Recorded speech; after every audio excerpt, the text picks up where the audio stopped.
अस्सलाम वालेकुम नाज़रीन, मैं हूं फ़ारूक अब्बास और चैनल है न्यूट्रल बाय जावेद चौधरी। जावेद चौधरी साहब हमारे साथ मौजूद हैं। स्पेशल शो लेके आपके सामने हाजिर हैं। यूएई के हवाले से हम डिस्कस करेंगे। सबसे पहले यूएई ने पाकिस्तानियों को निकालना शुरू कर दिया। इस चीज़ का अंदेशा पहले ही था।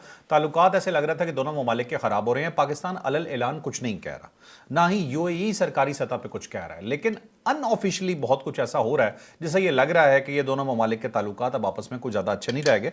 आज आपको पूरे मुहर्रिकात बताएंगे, कंप्लीट एक स्टोरी बताएंगे कि ये हुआ क्या और अब यूएई क्या करने जा रहा है और पाकिस्तान इसके रद्द अमल में क्या कर सकता है। फिर आपको ये बताएंगे जी कि वजीर जंग के साथ बाकायदा जंग लड़ी एक अमेरिकन सेनेटर ने और उन्हें कहते हैं ना तबाह करके रख दिया। मतलब लिटरली ऐसा आपको बहुत कम देखने को मिलेगा। जो अमेरिका के वजीर जंग थे उनसे क्वेश्चन आंसर का एक सेशन था, लेकिन उस सेशन में जो सवालात उनसे किए गए उन्हें लाजवाब कर दिया गया और आगे से जो जवाबात थे वो जवाबात से ज्यादा बदतमीजी थी। बहुत कुछ ऐसा पूछा गया कि जिसका जवाब नहीं था। ये हम आपको स्टोरी के अंदर बताएंगे। फिर आपको ये बताएंगे जी कि मज़ाकरात ईरान क्यों नहीं कर रहा, आखिर मसला क्या है। जब ईरान को पता है कि मज़ाकरात या एक डील अमन की तरफ लेके जा सकती है ईरान को, खित्ते को, पूरी दुनिया को, उसके बावजूद ईरान क्यों पीछे हट रहा है। अमेरिका चाह रहा है, ईरान क्यों नहीं चाह रहा। तो ये भी स्टोरी बताएंगे आज ही। और ये होगा आज का हमारा वीलॉग। और अब चलते हैं डिटेल से वीलॉग की तरफ, लेकिन उससे पहले एक छोटा सा रिमाइंडर कि लाइक, शेयर और सब्सक्राइब और हमारे तमाम लिंक्स ज्वाइन कर लीजिए। और चॉइस साहब से पूछते हैं, चॉइस साहब यूएई ने बंदे करने शुरू करते हैं उस तरफ आऊँगा, लेकिन ये जो ईरान की तरफ से मुज़ाकरात का मामला है ना, मैं चाहता हूँ सबसे पहले हम उसको डिस्कस करें। ठीक है। अब देखें, ईरान जो है ना वो अमेरिका के साथ मुज़ाकरात नहीं करना चाहता। पाकिस्तान ने बहुत एफर्ट किया, पाकिस्तान आज भी एफर्ट कर रहा है, लेकिन उतनी नहीं कर रहा जितनी उससे पहले कर रहा था। जो बहुत ज़्यादा सरगर्मी थी ना, उससे पूरे पाकिस्तान ने तकरीबन 2.5 माह ये मुसलसल एफर्ट किया है। यानी जंग से पहले से पाकिस्तान ने स्टार्ट किया था ये मामला कि किसी तरह जंग टल जाए और मामला सेटल हो जाए, लेकिन वो नहीं हो सके।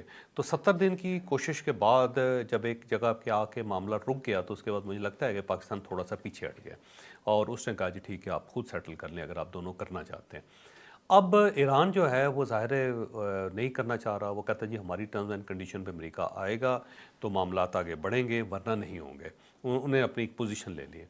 फिर उसने एक फार्मूला पेश किया जाके डोनाल्ड ट्रंप को ईरान ने, और उस फार्मूले को मुशर्रद कर दिया डोनाल्ड ट्रंप ने। उसने कहा कि सबसे पहले जोहरी तवानाई के ऊपर बात होगी, यानी एटमी जो पावर जो बन रहे हैं आप या फिर यूरेनियम वसूदा कर रहे हैं तो उसके ऊपर बात होगी।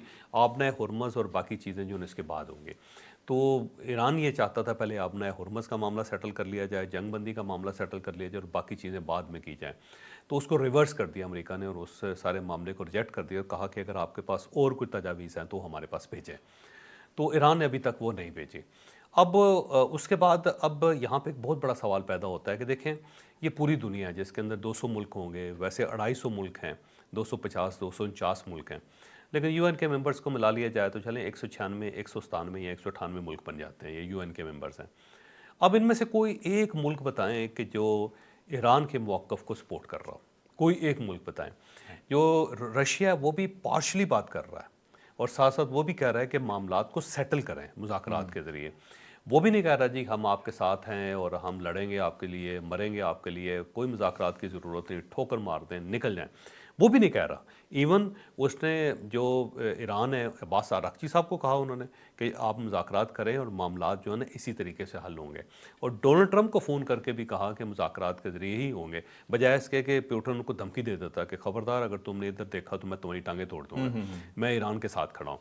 यानी रशिया जो इस वक्त बहुत बड़ा दुश्मन है अमेरिका का, वो भी रूस के साथ खुल के खड़ा नहीं हो रहा कि जी हम अपनी फ़ौज भेज देते हैं, अपने जहाज़ भेज देते हैं, अपने वो बहरी जहाज़ भेज देते हैं, या हमारे जो हैं ये सैटेलाइट्स आपके लिए वक्फ़ हैं, हमारा मिसाइल आपके लिए है, हमारा एटम बम हम आपको 2 दे देते हैं। यानी अभी तक वो भी खड़ा नहीं हुआ है। अब उसके बाद जो दूसरा बड़ा दुश्मन है अमेरिका का वो चाइना है इस वक्त, लेकिन चाइना भी खुल के ईरान की हमायत नहीं कर रहा। अब ये सारे मुल्क जो हैं पाकिस्तान को सपोर्ट कर रहे हैं। रशिया पाकिस्तान को सपोर्ट कर रहा है, वो कह रहा है जी ये बहुत अच्छा काम किया है इसने और इसी तरीके से मामला सेटल हो सकते हैं। चाइना बार बार कह रहा है, बल्कि चाइना ने एक, दोनों ने मिल के, पाकिस्तान और चाइना ने एक, अगर आपको याद हो, एक प्रेस रिलीज़ जारी की थी और दोनों ने मुश्तरका एक बयानिया दिया था कि यही मामला दुरुस्त है और पाकिस्तान को फुल सपोर्ट की चाइना ने जब ये इसहाक डार साहब चाइना गए थे। اس کے بعد آپ قطر کو دیکھ لیں. قطر جو ہے نا وہ سارے صورتحال کے درمیان پھنسا ہوا ہے. قطر کے اوپر حملہ بھی ہوا, سب سے پہلے حملے جو تھے قطر کے اوپر سٹارٹ کیے ایران نے, اور وہاں پہ بہت زیادہ انفراسٹرکچر ڈیمیج کیا. لیکن قطر کیا کہہ رہا ہے, وہ کہتا ہے جی کسی مزید سالس کی ضرورت نہیں ہے اور پاکستان انف ہے اور پاکستان کے ذریعے معاملات سیٹل کرنے چاہیے. اس نے فون کر کے بھی ایران کو یہی کہا ہے اور اوپنلی ان کے ترجمان نے بھی یہ کہا ہے. پھر اس کے ساتھ سعودی عربیہ جو ہے اس کی طرف سے سعودی عربیہ اور ان کے وزیر خارجہ اور عباس اراغچی صاحب کی بات ہوئی. دو تین مرتبہ سعودی عرب نے یہی کہا ہے کہ کسی اور ملک کو درمیان میں ڈالنے کی ضرورت نہیں, پاکستان ٹھیک کر رہا ہے اور اسی سے معاملہ سیٹل کریں. صاحب ایران کو پاکستان سے مسئلہ کیا ہو رہا ہے؟ میں بتاتا ہوں. پھر ترکیہ جو ہے وہ پبلکلی بھی یہ کہہ رہا ہے اور ان کو خفیہ طریقے سے بھی یہی کہہ رہا ہے. اور جب بھی عباس اراغچی صاحب کی بات فیضان صاحب سے ہوتی تو وہ یہی بتاتے ہیں, خاقان فیضان, کہ بھائی یہ معاملہ ٹھیک ہے, ادھر جا رہا ہے. یہ عمان گئے, عمان نے بھی یہی کہا کہ پاکستان انف ہے, ہمیں درمیان میں نہ ڈالیں, اس کا کوئی فائدہ نہیں ہوگا. ایون ایجپٹ جو ہے وہ ظاہر ہے جس کو یہ شامل نہیں کرنا چاہتے مذاکرات کے اندر, اس نے بھی کہا ہے کہ پاکستان, یعنی پوری دنیا جو ہے, یورپین یونین ہے, امریکہ ہے, پوری مسلم ورلڈ ہے, یہ ساری کی ساری کہہ رہی ہے کہ پاکستان ٹھیک کر رہا ہے, یہ ڈائریکشن بالکل ٹھیک ہے اور اسی کے اندر آپ کی فلاح ہے, اس کے ساتھ چلیں. لیکن ایران مسلسل انکار کر رہا ہے اور یہ بڑا خوفناک اور خطرناک ہے. اس وقت مجھے لگتا ہے بہت سارے لوگ میرے اوپر اعتراض کریں گے کہ آپ یہ پرو امریکہ ہو گئے ہیں, آپ امریکہ کے سامنے دب گئے ہیں. بھائی دبنے کی بات ہی نہیں ہے, بچنے کی بات ہے. اگر ایک ہاتھی جو ہے فرض کر لیں کو زخمی ہو گیا, آپ یہ سمجھتے ہیں کہ یہ بلیڈ کر رہا ہے اور اس نے گر جانا ہے, ایسے ہی ہے نا.